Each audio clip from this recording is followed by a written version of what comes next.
जया एकादशी का व्रत हर वर्ष माघ मास शुक्ल पक्ष एकादशी तिथि के दिन जया एकादशी का व्रत किया जाता है। यह व्रत सभी प्रकार के पापों को नष्ट करने वाला है। इस व्रत के प्रभाव से ब्रह्म हत्यादि पापों से मुक्ति की प्राप्ति होती है, मोक्ष की प्राप्ति होती है, भूत पिशाच आदि योनियों से भी मुक्ति की प्राप्ति होती है। यह व्रत सभी प्रकार के पापों को नष्ट करने वाला तथा सभी प्रकार के सुख और समृद्धि को प्रदान करने वाला और अंत में मोक्ष को प्रदान करने वाला है। तो आइए सुनते हैं जया एकादशी व्रत की कथा। तो बोलिए प्रेम से भगवान श्री हरि विष्णु की जय, माता लक्ष्मी की जय, भगवान श्री कृष्ण की जय। बहुत समय पहले की बात है कि एक बार धर्मराज युधिष्ठिर भगवान श्री कृष्ण से बोले कि हे भगवान, आपने माघ मास के कृष्ण पक्ष की षटतिला एकादशी का अत्यंत सुंदर वर्णन किया। आप स्वदेज, अंडज, उद्भिज और जयायुज चारों प्रकार के जीवों के उत्पन्न, पालन तथा नाश करने वाले। अब आप कृपा करके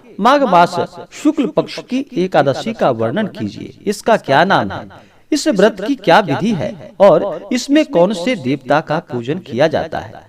तो भगवान श्री कृष्ण कहने लगे कि हे राजा, इस एकादशी का नाम जया एकादशी है।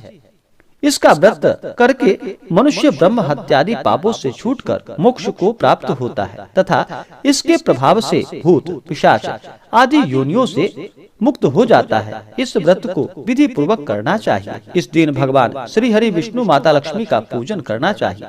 अब मैं तुमसे पद्म पुराण में वर्णित इसकी महिमा की एक कथा सुनाता हूँ। देवराज इंद्र स्वर्ग में राज करते थे और अन्य सब देवगण सुख पूर्वक स्वर्ग में रहते थे। एक समय इंद्र अपने इच्छा अनुसार नंदन वन में अप्सराओं के साथ विहार कर रहे थे और गंधर्व गान कर रहे थे।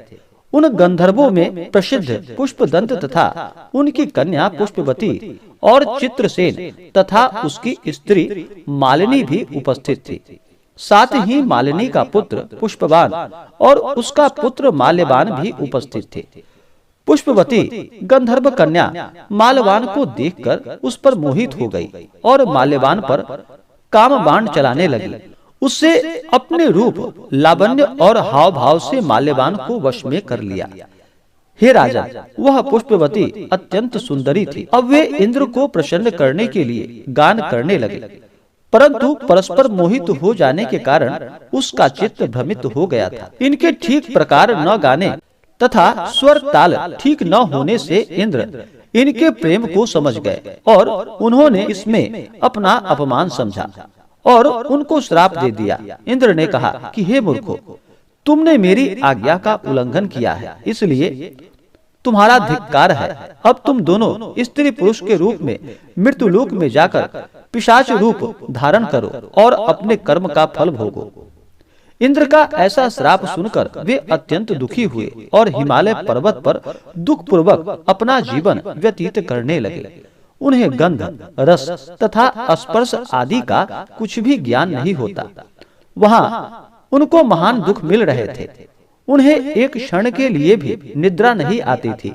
उस जगह अत्यंत शीत था, जिसके कारण अत्यंत ठंड थी। इससे उनके रोंगटे खड़े रहते और शीत के मारे दांत बजते रहते थे। एक दिन पिशाच ने अपनी स्त्री से कहा कि पिछले जन्म में हमने कौन सा ऐसा पाप कर्म किया था जिसके कारण हम यह इतना दुखदायी पिशाच योनि प्राप्त हुए। इस पिशाच योनि से तो नरक के दुख सहना ही उत्तम होता।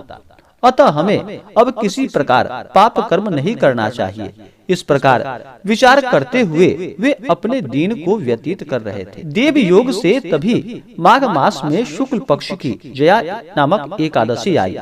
उस दिन उन्होंने कुछ भी भोजन नहीं किया और ना ही कोई पाप कर्म किया।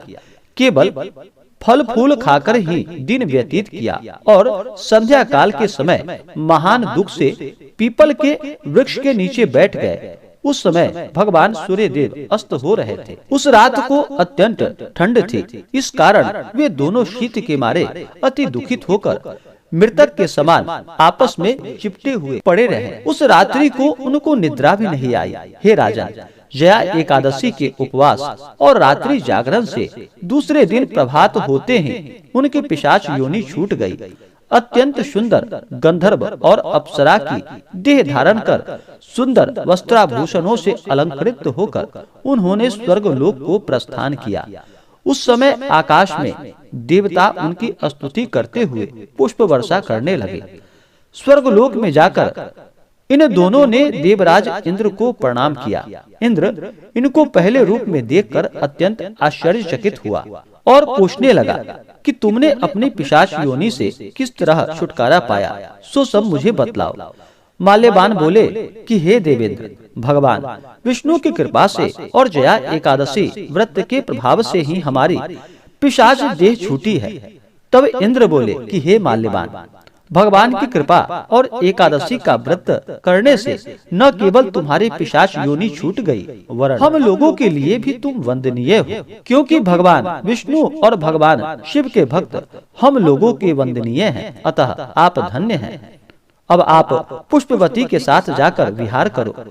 भगवान श्री कृष्ण कहने लगे कि हे राजा, इस जया एकादशी के व्रत से बुरी योनि छूट जाती है। जिस मनुष्य ने इस एकादशी का व्रत किया, उसने मानो सब यज्ञ जप दान आदि कर लिया।